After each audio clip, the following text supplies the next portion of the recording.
Were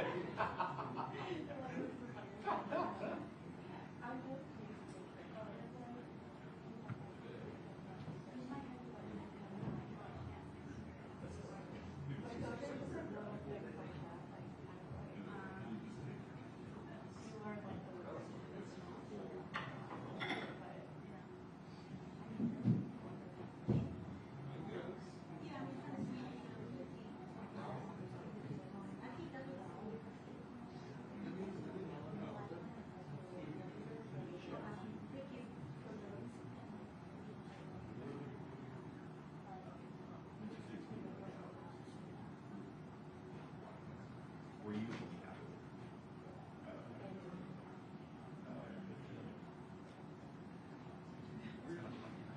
What do you do if you're reported as a professional?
We were on that like this second week, it was like about to be in the office. And we decided like at 8 o'clock at night, like dropping the kids up all night. She's like, man, what should I do? And then it's like, oh shit, they actually do want to fly. Like, well,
I am here with the acting administrator of the FAA, Chris Rocheleau.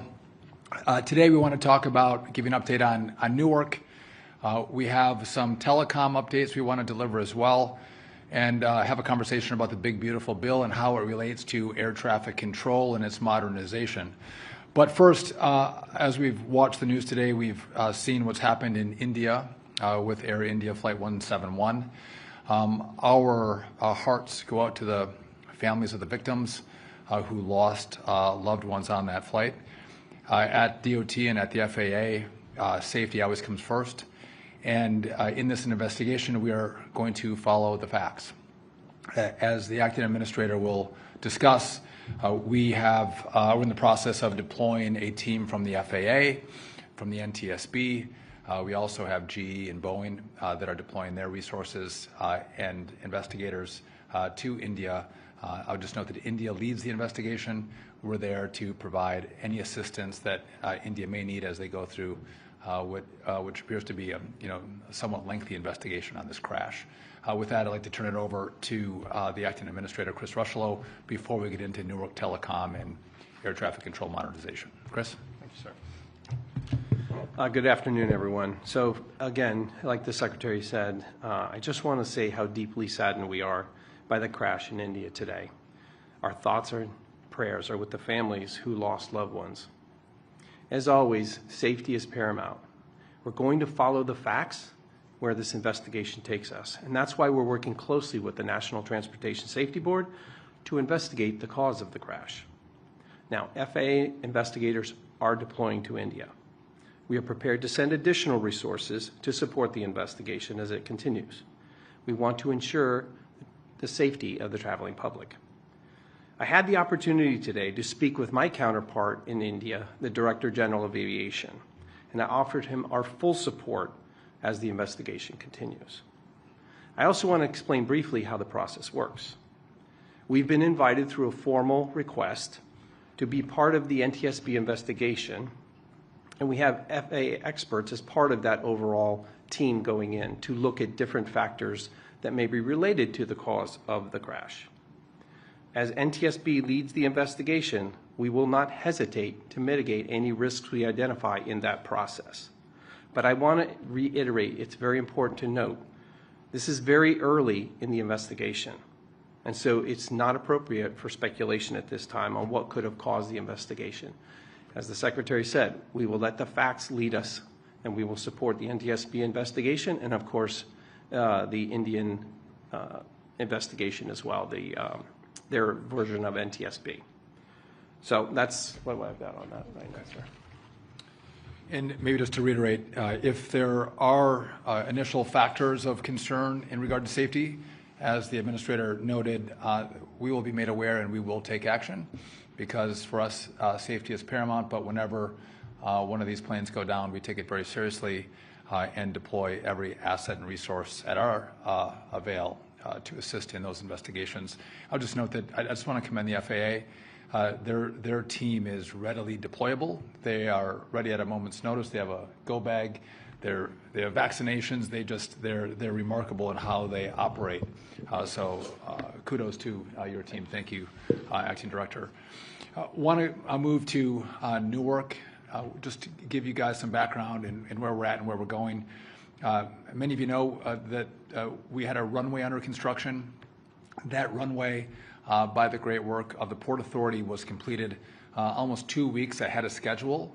That allowed us to shift and increase the number of flights that came out of Newark.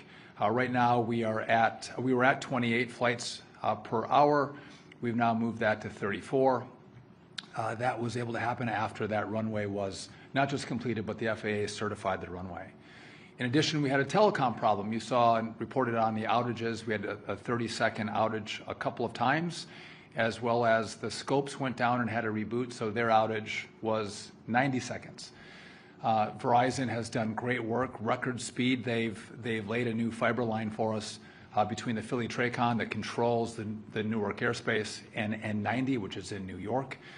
They've made this a top priority. Though that line has been laid, we go through extensive testing at the FAA, so that line is not live yet. that line. We expect in late June, later this month or early July, that line will go live. But we also had an issue with how our software program had a glitch in it.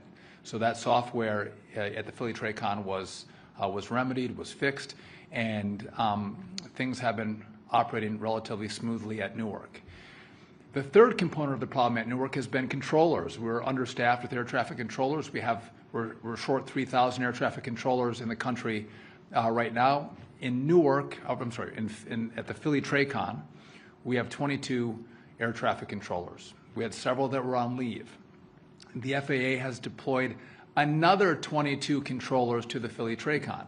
Now, these aren't just controllers that are coming out of the academy. Most of these controllers had been previously certified in different airspaces.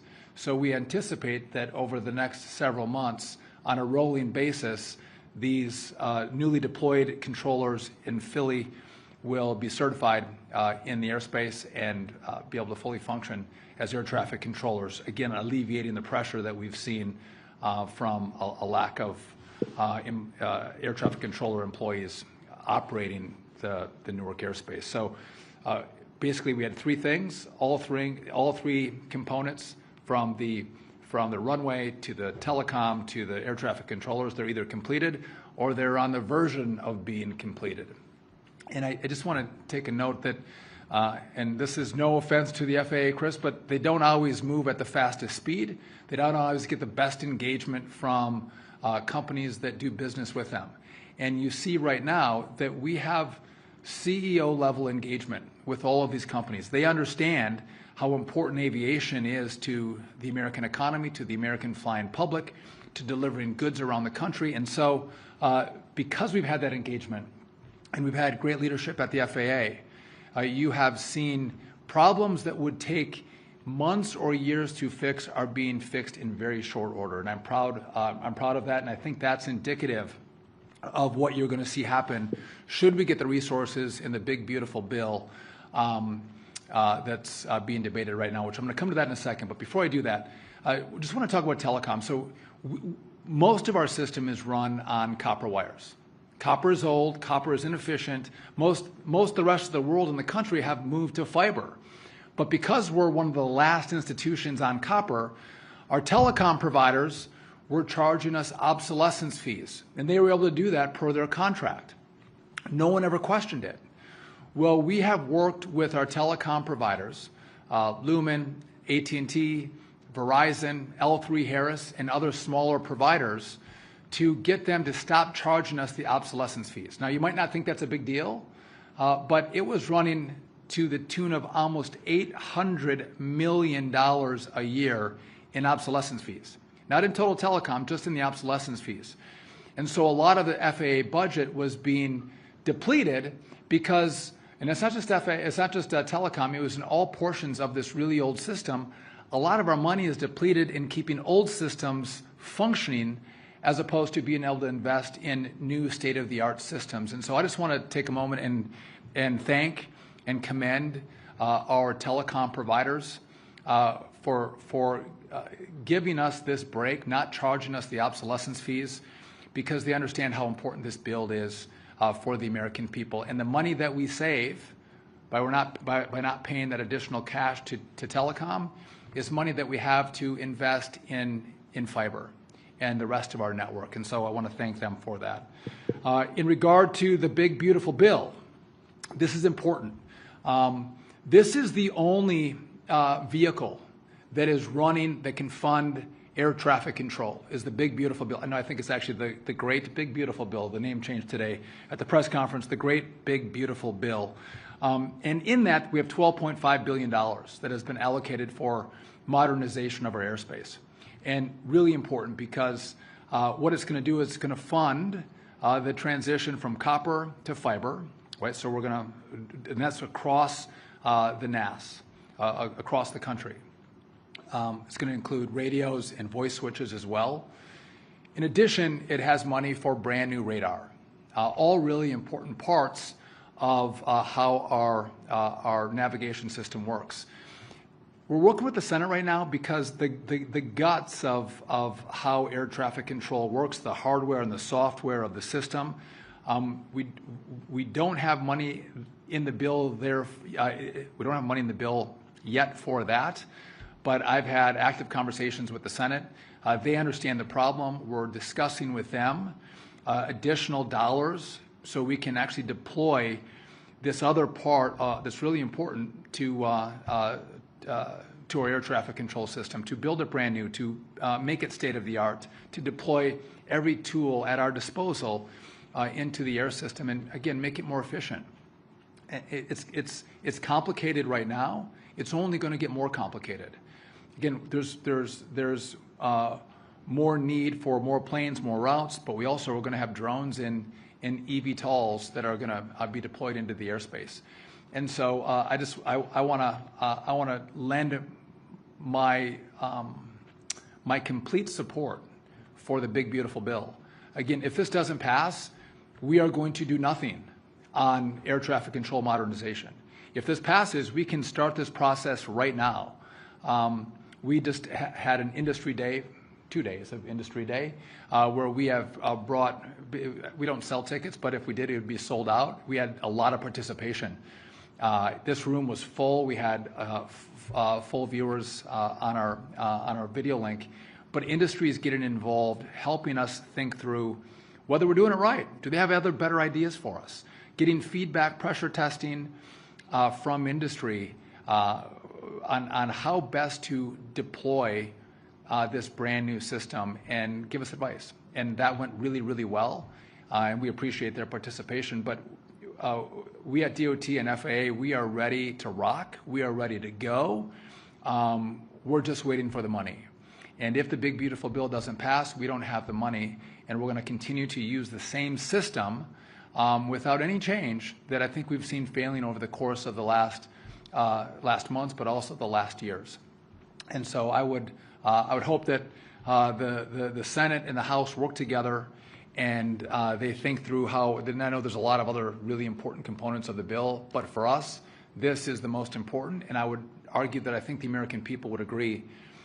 Funding a modernization, a brand new air traffic control system is of utmost importance, making sure we're driving safety and efficiency. We don't get that efficiency. We don't have the brand new system without this big, beautiful bill passing. And again, I'm hopeful, and I actually feel really good about it, the positive conversations we've had with the Senate to have them put in even more money to get us this full rounded system that's going to make the American airspace the best in the world. With that, happy to take any questions you may have, and if I can't answer them, I'm going to pass them to Chris. Or if I can and I don't want to answer them, I'll pass it to Chris too. So, yeah.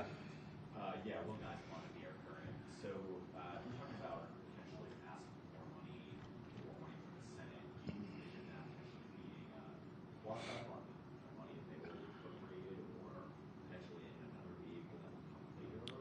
I'm just kind of curious. So, I need this in the big, beautiful bill. Now, I imagine there'll be more that'll have to come later as well. I would like it all in one lump sum. More will have to come at a later point. But we can start if we get another $8-9 billion, we can start a big part of this process, and then we can wait for another vehicle in the future to give us the rest of the money. But we have to be able to start and run all these different work streams. Again, telecom, radar, and then our common automation platform. So just to clarify, you're effectively asking, and correct me if I'm wrong, almost double what they were appropriated. Initially, they're $9 billion, $12.5 billion, right? Listen, we're going to work with them, but this next tranche is really important to start this process. And again, this is important, but we have to think through it because we do need to rebuild some of our towers and our TRACONs. And we would like another, the Senate version has one TRACON. We would like to have another TRACON as well, maybe even a third TRACON. But again, there's money. There's money to move around in the package that they're working on, and again, we've actively and aggressively worked with the Senate, and they get it just like all of us understand it. Yes. So is that correct that we should think of this as you're looking for 12.5 plus another 8 or 9, so somewhere in the $20 billion range you'd like to see in the bill. Yes, in the big beautiful bill. Yep. That's we want to see those numbers. And again, we can start if they don't give it to us. We got great work we can do, but we want a holistic approach here. And then after that, we'll have to come back for even more. Maybe it's a year and a half later to do the last phase of this build. But we are incredibly confident in the conversations we've had that we can do this on budget and on time. Again, there's a lot. The Congress does not have a lot of faith in the FAA. You just go back to Next Gen, and there was a lot of money that was spent and not a lot of deliverables. And I think if you look at what happened at Newark, you look at how fast we're engaging, the kind of involvement we have from CEOs. It's not just about their companies. It is in part, but it's about America. These are companies that care about the airspace, care about our country. They want us to be successful. You have a president that's engaged. You have a chairman in the House and the Senate, both engaged. You have never. This is a moment in time that you have never seen.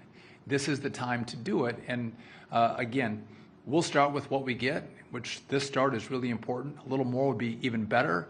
We'll come back and get the rest later if we have to. Yeah, just sure. The Army real quick. So yesterday, the acting administrator and the Army and the NTSB briefed the Senate about this memorandum agreement with the Army.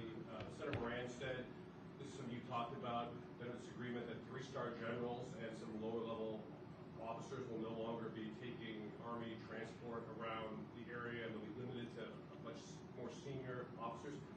Are you satisfied with how this agreement is going to look? Do you think you can safely reintegrate helicopters into the airspace, and can you address the changes around the way today? Well, I'll let the acting administrator address that first, and I'll come back later because he was actually in the meeting. Thank you, sir. And thanks for the question. So right now, just so we're clear, the Army's not flying in that airspace.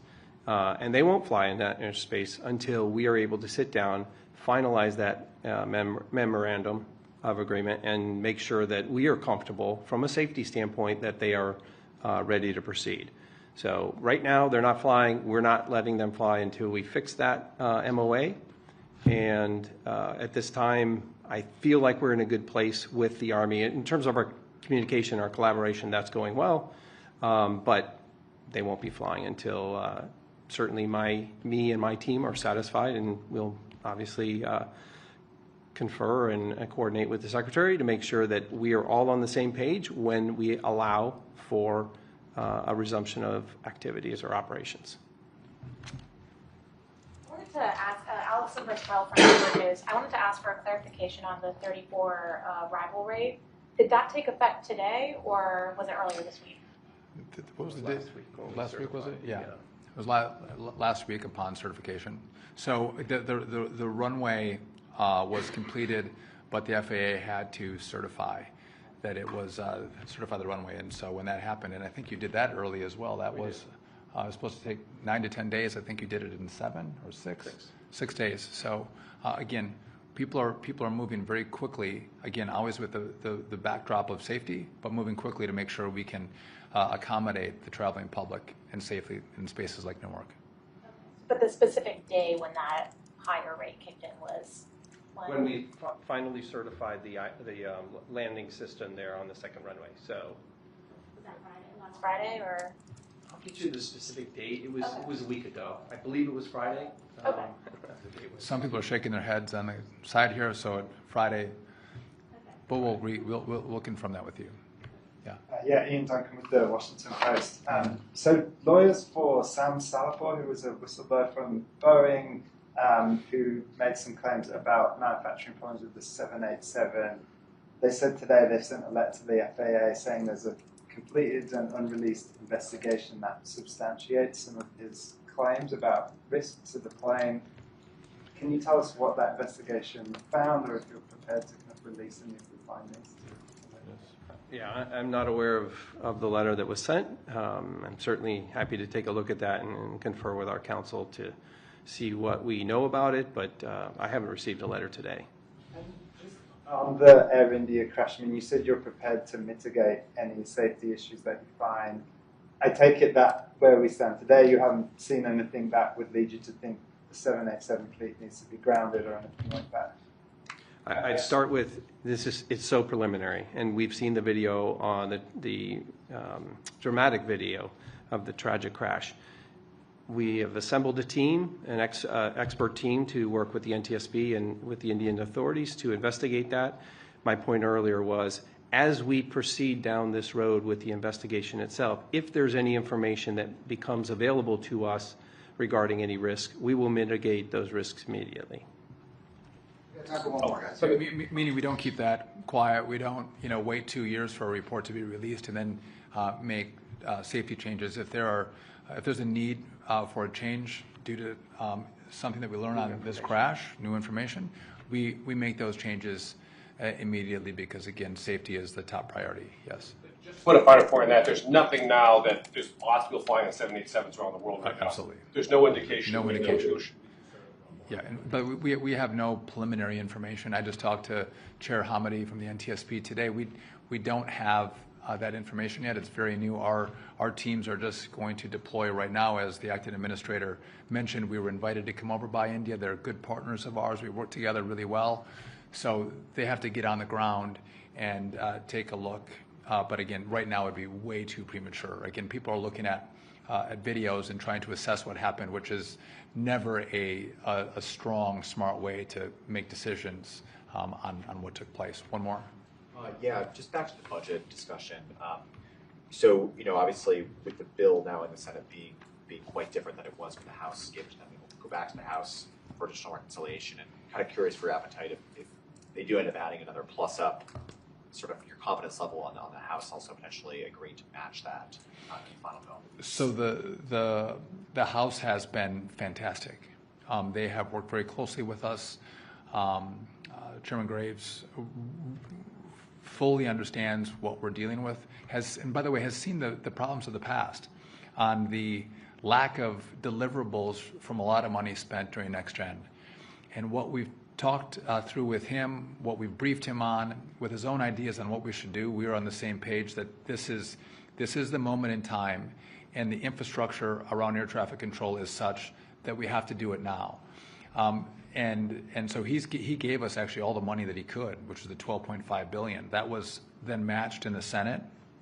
But I do think there's some other resources the Senate can find, and that's why we're having that conversation with them. We had one today, and we're going to have that in the coming days. They want some more information from us. The Senate, like they do, they're pressure testing our numbers, and they should. But I'm grateful for the engagement they've had with us. But also, I'm very hopeful that they'll find more dollars to assist. But I want to be really clear that if the big beautiful bill doesn't pass, we can't start anything. And you've seen I've talked about the telecom issues, the copper wires. We have a full funding in the big beautiful bill that's going to rebuild our telecom throughout the country. And we're going to get rid of the 1970s radar and get brand new radar in place. That is critical. This other part, really critical as well. And I think we're going to get those dollars too. But none of this begins unless the big beautiful bill passes. And I know I get the House and the Senate, and they're all working finer points, and they're working together.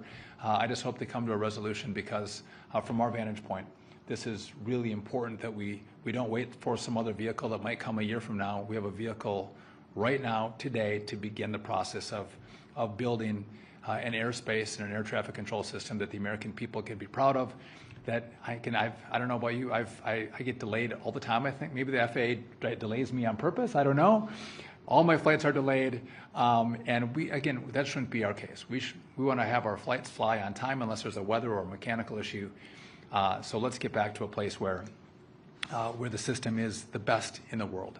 With that, thank you all for coming. Appreciate it.